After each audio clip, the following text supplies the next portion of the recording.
Yes, what time it is? It's time for another seasonal event inside a PSO2 New Genesis, and, well, we all know how they operate by now.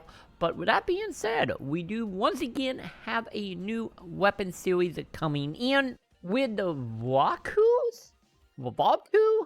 However you want to pronounce it. Robot voice, take it away. Revolcoat. That. So, either way, that new weapon series is indeed here and ready to see if it actually going to be any good at all, compared to some of the other weapons we already have, or you might already have equipped.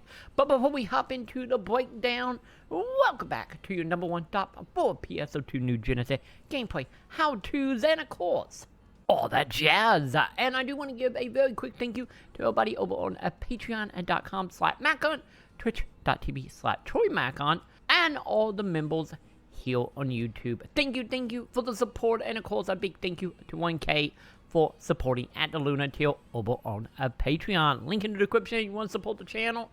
And with that, let's get in this and let's talk about some of the new weapon series. So to start off, like always, the easier way to get your hands on the new weapon series is, of course, by talking to Xiandy, who is dressed up as that wonderful little lolly pin here. And of course, you can find her in all the major cities. And from here, we can go ahead and head into the seasonal shop. And if we scroll down a bit, we will start seeing the weapon itself.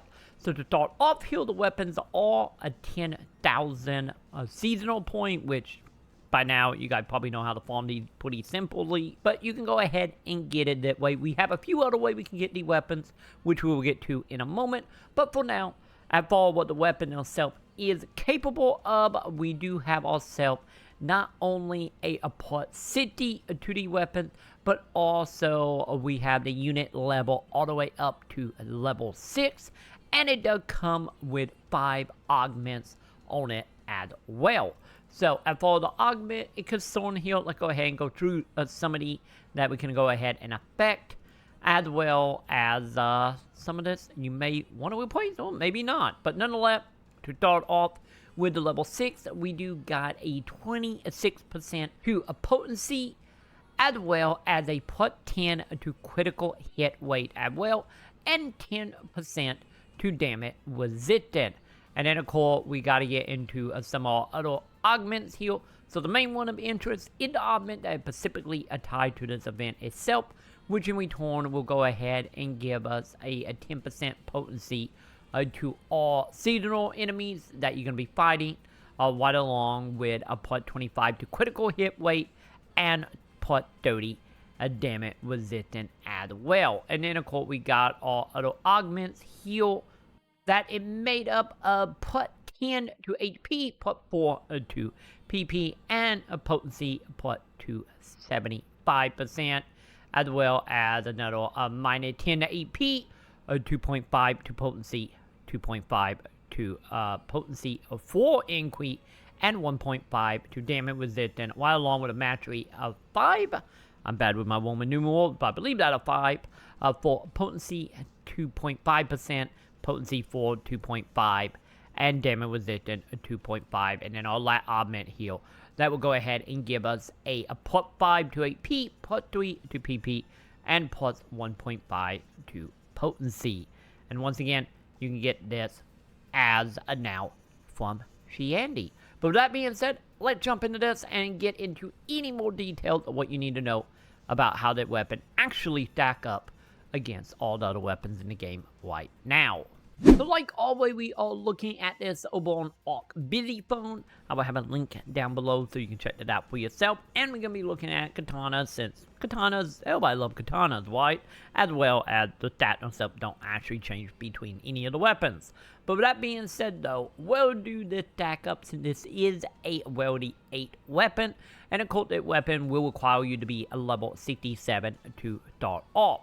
So, if you go ahead and get your hands on that weapon through some of the other means outside the seasonal shop, you will begin with a base damage of 524, with it capping out at 883.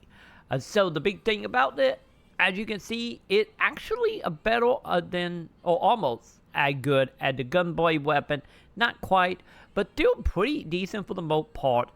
With that being said, since we do have the Tisah, once again, not 100% sure how to pronounce it. Either way, our new exclusive super well item is obviously still more powerful, in some cases double in strength, but with how well that item is, that might not be a bad weapon overall, since when we look into the two versions of the Neo weapons, with the more common Neo setting at 804, which, let's be honest, as of now, the new weapons are better than.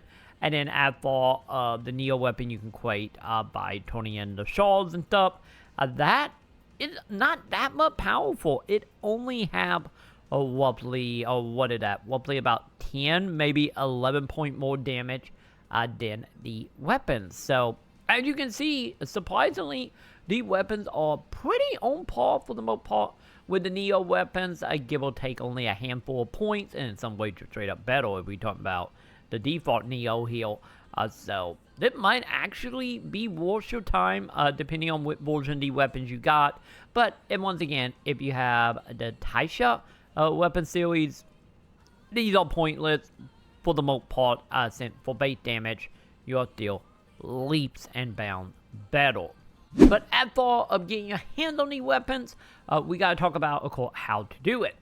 We always cover the seasonal shop, which is probably the easier way, but you can also get these through a seasonal enemy, so you do have a chance of getting your hands on these if you are out there farming points in whatever battle sectors, as well as being able to get them from a limited time quest as well for the PSO2 11 anniversary event. So if you are taking a part in the limited time quest, you can also have a chance to get your hands on this as well. So as you can see, we do have multiple ways to do this. So I get do whatever is easier for you, which I know a lot of it probably through season points, since it's not that hard to farm. But with that being said, we do need to talk about some of the potency and stuff here, since if you don't go to the seasonal shop, you will have to, of course, level this. And the big thing here is, of course, that can get up to plus 70. So any of the seasonal shop version do start out at plus 60. Just note, you can get to plus 70 for your max heal. But as far as the level unit up, this is going to be a little bit different starting out. So at level 1, you're going to be getting yourself 9% to potency, 10% to critical hit, and 10% to damage resistance. And of course, as you level these up, the only thing really going to change here is the default potency from 9 to 11 to 14 to 16, 18, and 26 at level 6. So as you can see here, we do have a range of a potency that you can get your hands on if you do decide to go with, of course, the farming method outside of the seasonal shop. And also, that will also give you a good chance at getting your own augments on this as well. But with that is pretty much how the new Revolcoat weapon stack up to the weapons you probably already have. I get with that, let me know in the comment, are you planning on actually using this? Or are these just going to be passive weapons that you mainly going to use during the seasonal event? Let me know in the comment below. And of course, at the time of you seeing that video, if you're seeing it when you go Wubly live, I will be live tonight, and we will be hopping into PSO2 to check out all the stuff that got released today in this update. And of course, if you do want more information on exactly what was released, I do have a video above, so be sure to check that out. But for now, that's gonna go ahead and do it for me. And like always, I will see you in the comments.